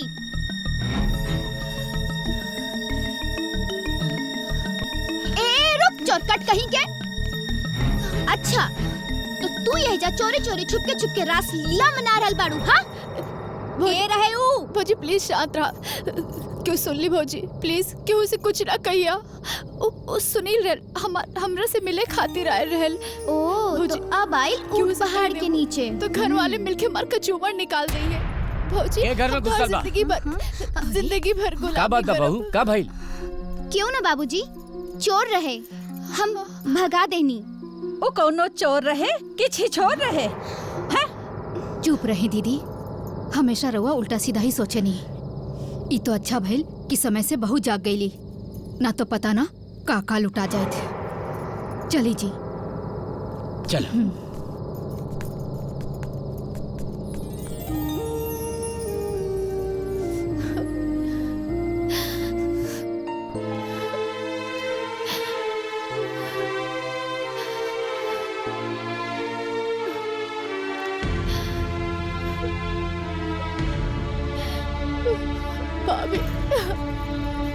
ई तो अभी शुरुआत है बबनी।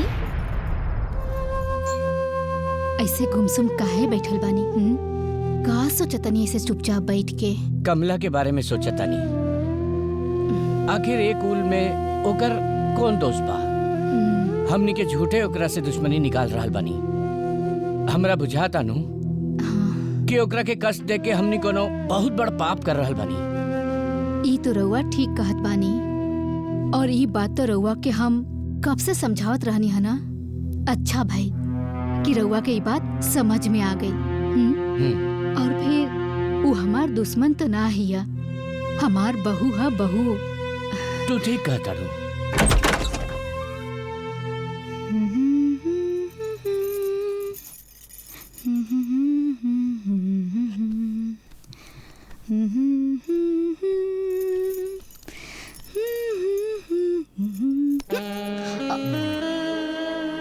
तनी जी क्यों देख लेता? अरे दुनिया के मारा गोली, तनी हमरे साथे खेल ला प्यार वाली होली।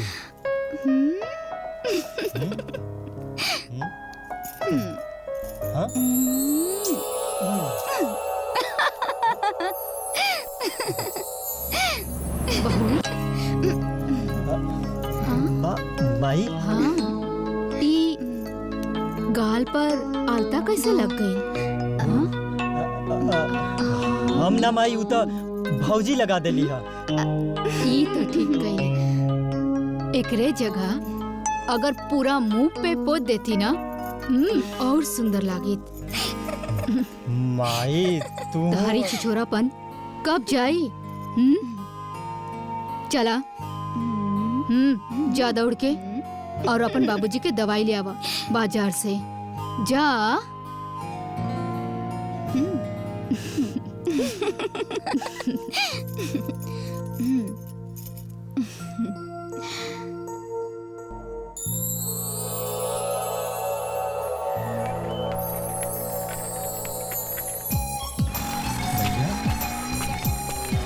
भैया अरे अजय ते यहीं जा। भैया तू और यहाँ? हाँ हम काहे का भाई? अरे भैया तू इतना जल्दी कहाँ आ गई? जल्दी आ गई नहीं पागल, ट्रेनिंग खत्म हो गई तो आ गई नहीं। अब क्या करती? वहाँ बैठ के माछी मरती। लेकिन ट्रेनिंग इतना जल्दी कैसे खत्म हो गई? वो 2 महीना का रहा ना? पगलेट ट्रेनिंग 2 महीना का रहा लेकिन 1 महीने में खत्म हो गई। वैसे एक बात बताओ, ते इतना ही हकलात काहे बाड़े? ना ना हम परेशान नहीं की हो, हम भी सोचत रहनी कि तू ट्रेनिंग छोड़ के आ गई ना, यही से परेशान बनी। सोचल बंद करा, कुल बात है ये करबे कि घर भी चलबे। चल बैग पकड़, पकड़ बैग, चल जल्दी। हाँ। पकड़ बैग, चल चल।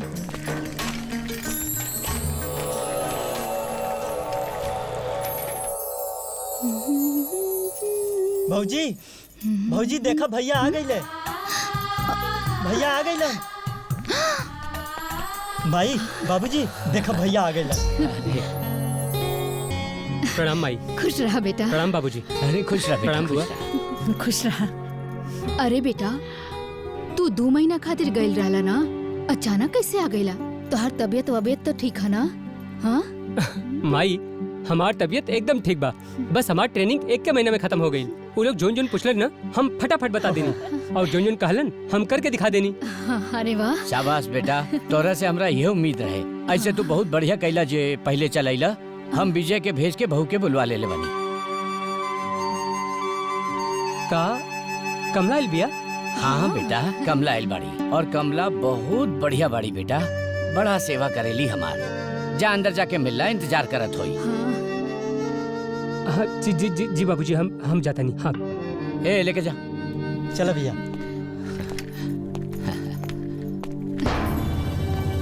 कमला हम आ गए नहीं। अरे जी पहला की ये क्या करता रू? तो हर जगह ना यहाँ ना तो हर जगह भैया। हाँ सूटकेस कहाँ रखे? हमारे कपार पर रख दे। हाँ सुना ना 1 महीना हो गया हमारे तो बुरा गिल बाड़ी का पागल कहीं के। कहाँ भाई भैया? ये कहा? सॉरी भैया गलती से मिस्टेक हो गई। मिस्टेक हो गई। कमला लगा था ना एक दिमाग खराब हो गई बा। ठीक बा तू बस 2 मिनट रुका, हम एक के ठिकाने लगा के आता नहीं। ठीक बा चल चल। भैया हम बिल्कुल ठीक बनी। चल चल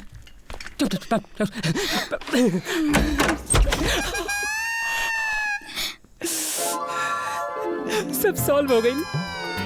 अब हम और तू और हम।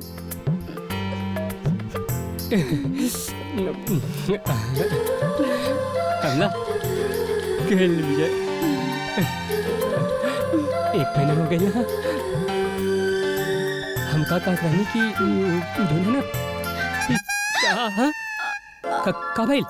हाँ इन्हें अपना तनी सज्जा। हाँ का भाई? हाँ हे भगवान हमरा प्यार पर भैया के स्टाम्प लगे से बचा ली, वरना हम बर्बाद हो जाए। अरे हम 1 महीना बाद आवा था नहीं तोरा के तब हमरा से चिपके के चाहिए, प्यार मोहब्बत करे के चाहिए। और तू हमरा से दूर भागत बाड़ू।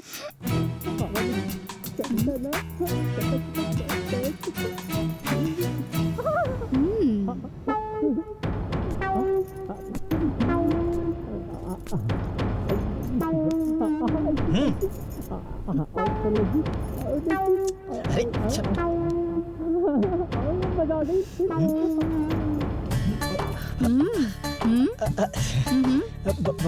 माई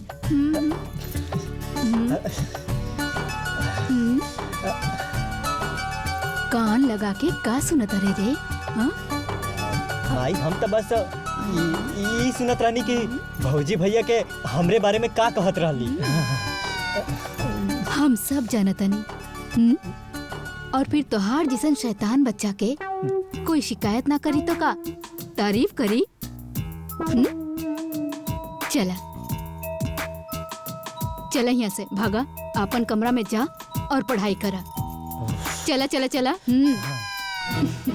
चला।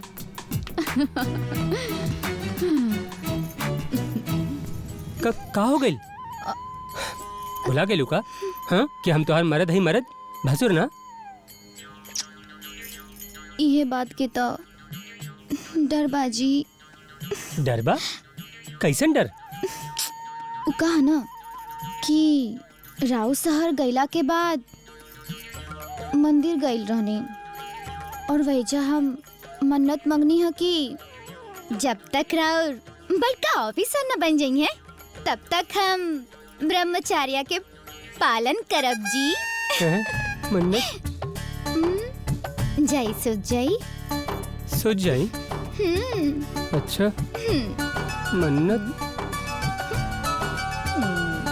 करे जाके ठंडक न मिला। ठीक बा, अब तोहार खातिर इहो कुर्बानी दे देब हम। जाता नहीं।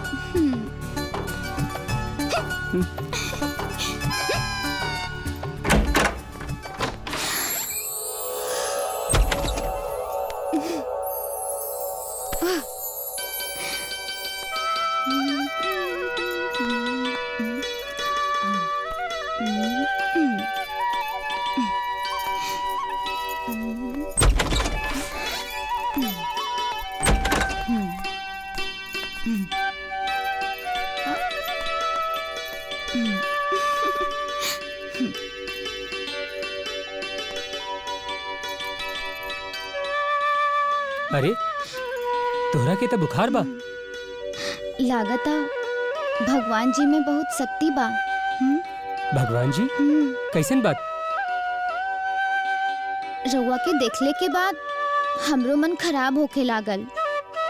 सोचनी है कि पत्नी धर्म निभाई, बाकी कमला तू अपन भगवान जी के दिहल वचन निभावा, अपन ब्रह्मचर्य व्रत के पालन कर। हम तो हर खुशी चाहता नहीं, दुख ना। चला आवा लेट जा। आवा आवा लेट जा लेट जा।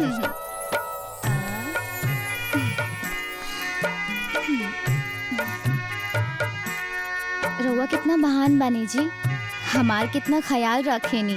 अच्छा तो तो हमार कितना ख्याल रखेलू। और वैसे भी पति पत्नी तो होबे करेलन सुख दुख के साथी। बस कुछ ही दिन की तो बात बा, बाकी सब जल्दी ठीक हो जाए। कुछ हो बात हो, हम तो हर जन्म जन्म खातिर इंतजार कर सकीले। ठीक से सो जा।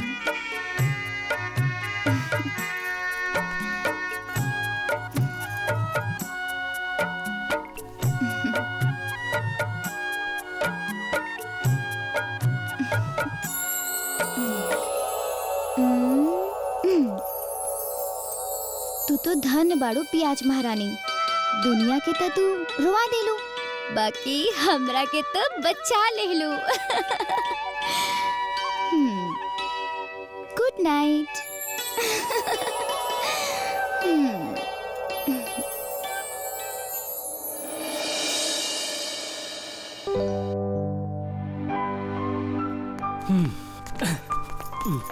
अरे अजय बेटा, तू कहाँ जात बड़ा? अरे माई हम हेडक्वार्टर जात बानी, कुछ जरूरी पेपर बा उहे के साइन करे के बा। आवता शाम हो जाई। और हाँ, कमला के बुखार बा तो घर पे आराम करल बिया।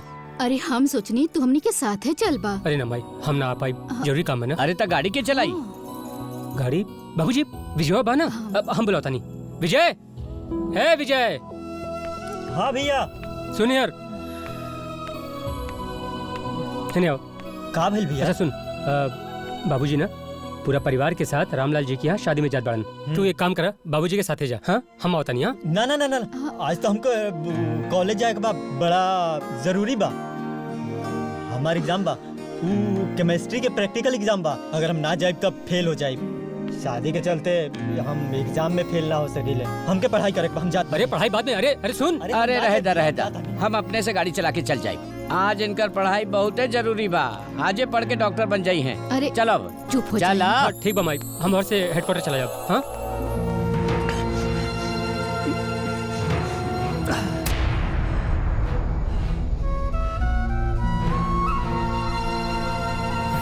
ना इलाकी बच्चलन बिया और ना बदनाम बिया, और एकर सबूत हम बानी। ओ माई के लाल जवनी लड़की के साथ बियाह करब। भरल पंचायत में उ लड़की के अपन बनावे के वचन देले बनी।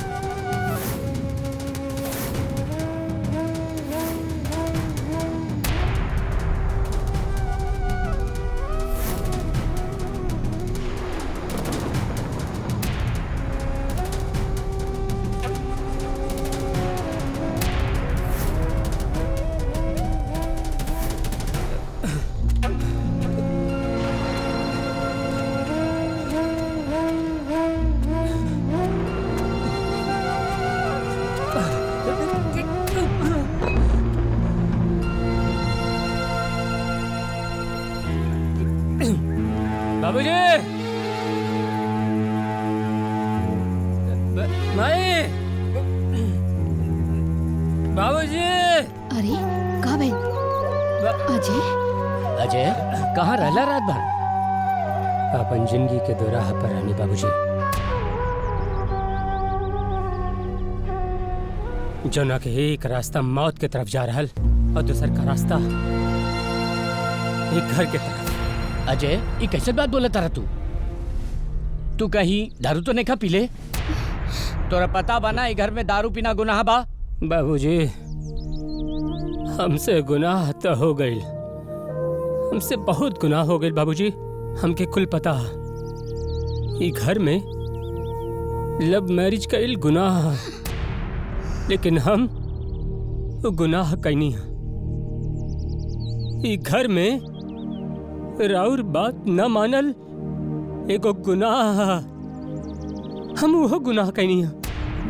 ये घर में राउर मर्जी बिना केहू से बियाह करल एगो गुनाह है बाबूजी, लेकिन फिर भी हम राउर बात न मननी। हम वो गुनाह कैनी बाबूजी। अब हमरा के ई गुनाह के पश्चाताप हो रहल बा बाबूजी। बाबूजी अब एगो काम करी, रहुआ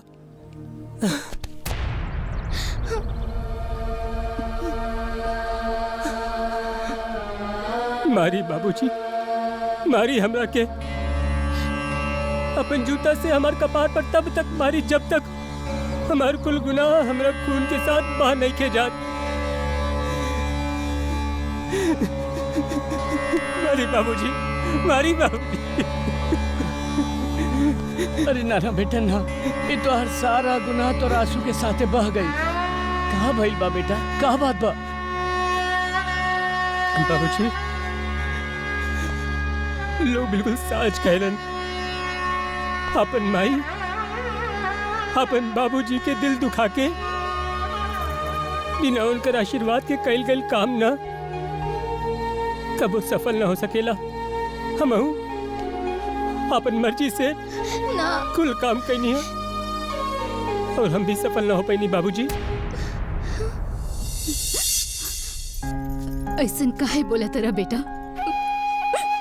औलाद तो माँ बाप के जिगर के टुकड़ा होला और उनका नाराजगी भी औलाद के भलाई खातिर होला। ऐसन कौन बात है तहार मन में बेटा जौन बता नहीं खा सकत? बता दे बेटा, जौन बात तहार मन में बा बता दा।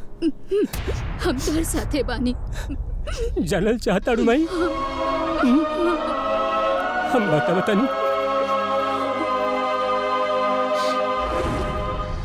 वो लड़की जेकरा प्यार के खातिर जेकरा से बियाह करे के खातिर हम कुल जमाना से भिड़ गई नी, तू लड़की जेकरा खातिर हम अपन घर अपन परिवार के बात न मन ली, माई तू लड़की जेकरा खातिर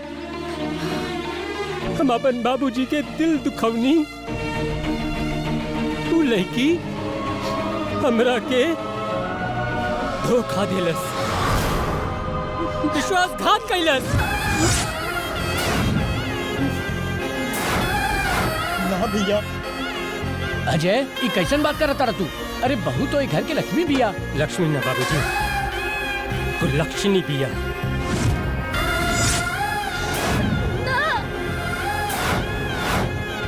एक नंबर के बच्चलन भी आई। जवन भाई के लक्ष्मण बनावे में हमरा के 20 बरस लाग गई, उहे भाई के 20 दिन में रावण बना देहलस बाबूजी, रावण बना देहलस।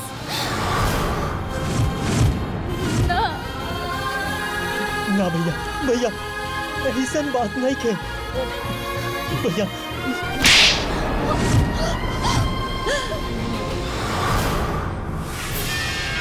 बस बहुत हो गई, बहुत हो गई तोहनी लोगन की नाटक। अब हो ना पहले विश्वासघाती कवन कमी रह गई रहे हमरा प्यार में। बोल बोल चौंकते हमरा साथ विश्वासघात कैले, हमरा पीठ में ना हमरा दिल में खंजर भोंक लेते। अभी घर में या तो ते रहबे या तो हम रहब, समझ गईले? बोल। अरे बता हो रहल बा यहाँ, का बोल रहल बाड़ा तू? बाबूजी हम उहे बोलतानी जवन कुछ हम अपना आँखी से देख ले बानी, अपन आँखी से बाबूजी। शिव शिव राजवीर, आज एकदम सही कहा था। हाँ, वो दिन वो दुल्हन के रूम से कोनो चोर ना ये विजयवा के भगायल रहे।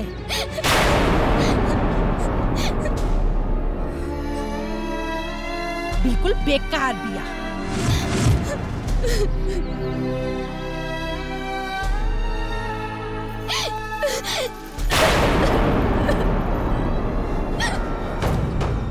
बाबूजी हम जानबूझ के मरल मछली ना खा सकीले। सब कुछ जान गईला के बाद अभी बच्चलन ही घर में ना रहे बाबूजी। अजय अजय अजय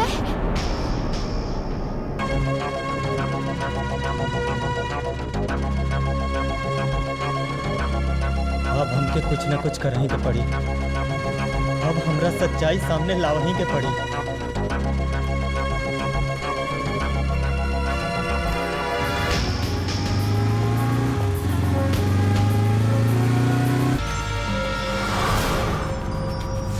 जब गीदड़ के मौत आवेला तो उस शहर के तरफ भागेला, और जब आशिक के मौत आवेला तो महबूबा के तरफ भागेला। हमरा के जितना मारे के बाद मार ली हलो, हम कुछ ना करब, लेकिन अभी हमके जाए दो, न तो हमार घर टूट जाई। आज तो हाथ टूटी, गोड़ टूटी और गर्दन टूटी। ले चल पकड़ के। छोड़ा लो, जाए दो ना हमके।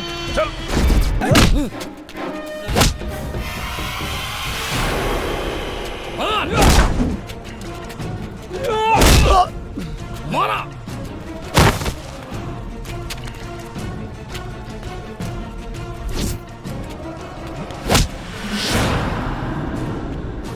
हो गई, जितना मारे के बाद मार ले लो। हो गई शांति, अब हमरा के जाए दो।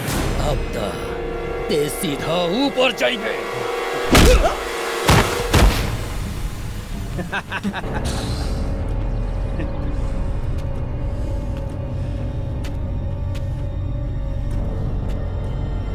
लागत आते मार खैला बिना ना सिधर बे। हाँ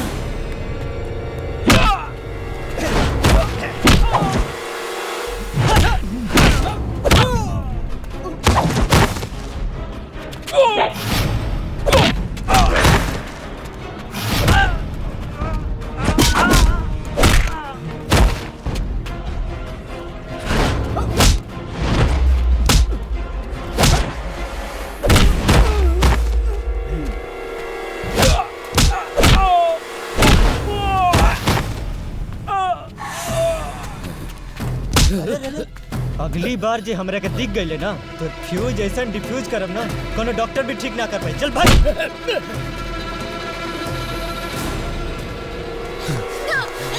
चल।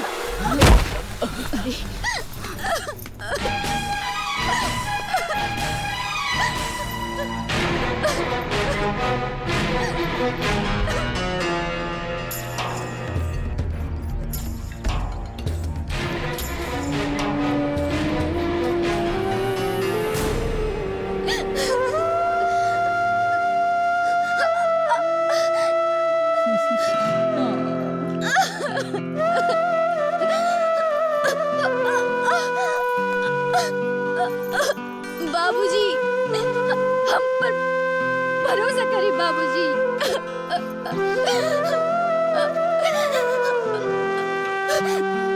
माई, हम गलत नहीं खे माई।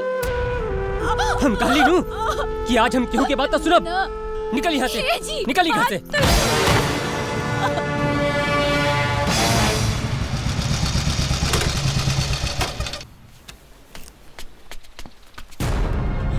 भौजी, बाबूजी, माई, भौजी, भौजी, भौजी गेट खोला। अरे भौजी, वो घर पे बहुत बड़ बवाल हो गया बा। वो भैया हमारे विमला के साथ में।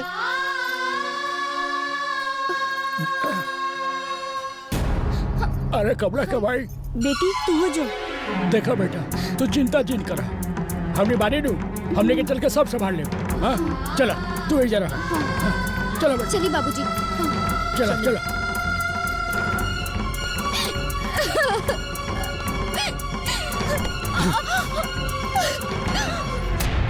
तोहरा से प्यार कैले रहली, यही खातिर ई मंगलसूत्र पहनौले रहली, लेकिन अब ई मंगलसूत्र पहने के तोहरा के कोनो अधिकार नहीं खे, कोनो भी अधिकार नहीं खे।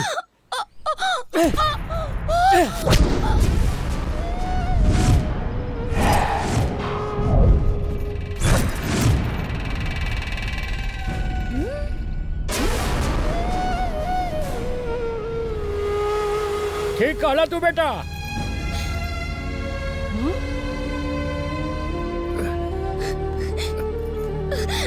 मंगलसूत्र पहने का अधिकार एकरा ना, एकरा। तू तोहार पत्नी ना, तोहार पत्नी ई हा। ई हमार छोटी बेटी विमला हा।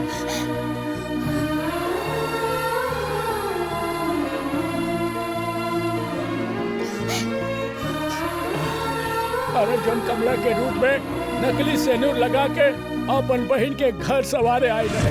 तो हर जगह हम जाए का? हाँ विजय, नकली सिंदूर लगा के।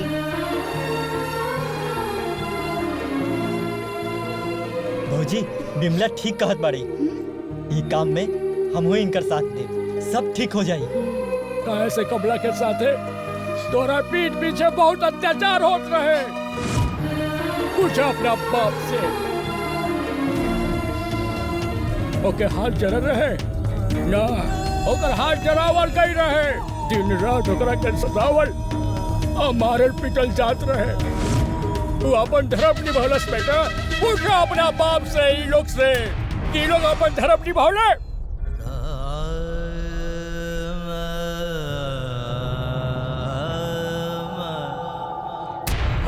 बेचारे तो अपन सेवा सत्कार से सबके मन जीतल चाहत रहे, ताकि लोग के मन के दुश्मनी प्यार में बदल जाए, नफरत खत्म हो जाए। चोरा के सजा और हमार गाय जैसा बेटी साथ रहे।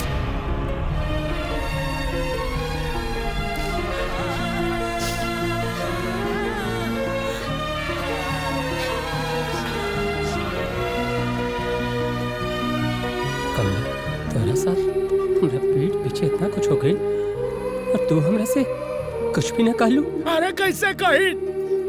अगर ये कह दे तो तोरा घर में, पूरा परिवार में दुश्मनी ना फैल जाए। अरे तो विजय के भी कसम दे के मना कर रहे, फिर भी विजय और विमला मिल के प्लान बनैलस ताकि तो हर परिवार समझ जाए।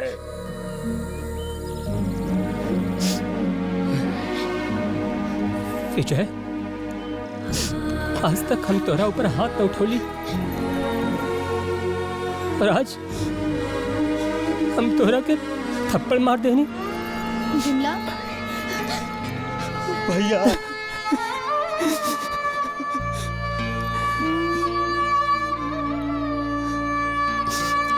भैया भैया अपना लक्ष्मण पर भरोसा ना रहल का। ये भौजी के तो हम कभी भी माई से कम ना समझनी, फिर भी ऐसे कैसे सोच रहा भैया, कैसे? हमरा के माफ कर दे भाई। ना भैया, हमरा से बहुत बड़ गलती हो गई। हमरा के माफ कर दे भाई। ना भैया, माफी मांग के हमरा के पापी मत बनाओ भैया, पापी मत बनाओ। कहा राजवीर, अरे तू अपन लड़का के तो गीता रामायण पढ़ा के राम और लक्ष्मण बनाते है, बाकी ते खुद दशरथ ना बन पाउला। अरे हम अदालत में हुए कहले रानी, जो अपना आंख से देख ले रही, सिर्फ सच बोलत रानी, सच। इस सच बाकी तो हर बहनों ही कत्ल कैले रहे।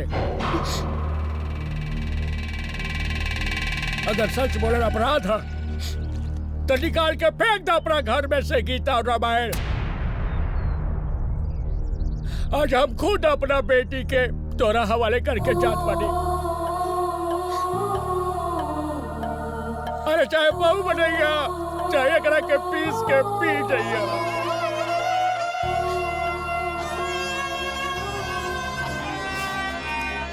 ना बाबूजी, ना, अभी हरगिज ना होई बाबूजी, हरगिज ना होई।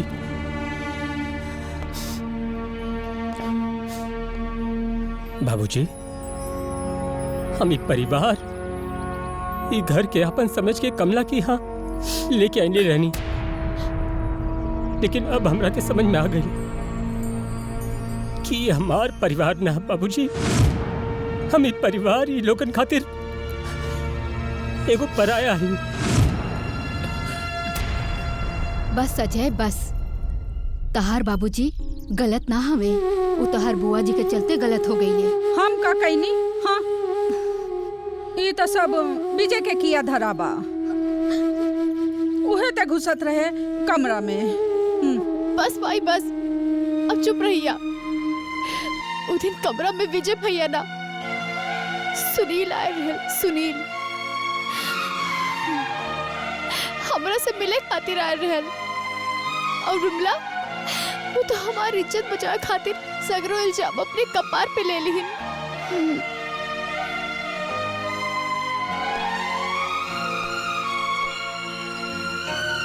अब कमला चल जाओ। ए बेटा, अगर ही बाप के गलती के सुधारे के कोनो उपाय बा तोरा लगे तो उठावा ही चप्पल। अब हम सारा गलती के सजा भोगे खातिर तैयार। बाबूजी बस राजवीर बस, तू अपन गलती का एहसास कर लेला, बस ये हमरा खातिर बहुत बा। हाँ बस हो गई बेटी, अब तो हार ये घर के रोल खत्म। अब चला घरे, चला चला घरे। रुका गंगाराम। हे गंगाराम, अभी लड़की हमारे घर से कबो ना चाहिए। क्या है? अरे ये लड़की तो हमनी सबके इंसानियत के पाठ पढ़ैलस, और हम अपन बेटा विजय के लिए तो हर बेटी बिमला के हाथ मांगते हैं। अरे ऐसे ना राजवीर, ऐसे ना। सबसे पहले तू अपना बेटा के दूल्हा बनावा, है तू अपना माथे पे समधी के पगड़ी बांधा, है तू बारात के लेके तू हमारा दुआरे आवा, तभी हम अपना बिमला बेटी के हाथ तोहरा बेटा के हाथ में दे। ठीक बा, ये होई गंगाराम। अरे वाह।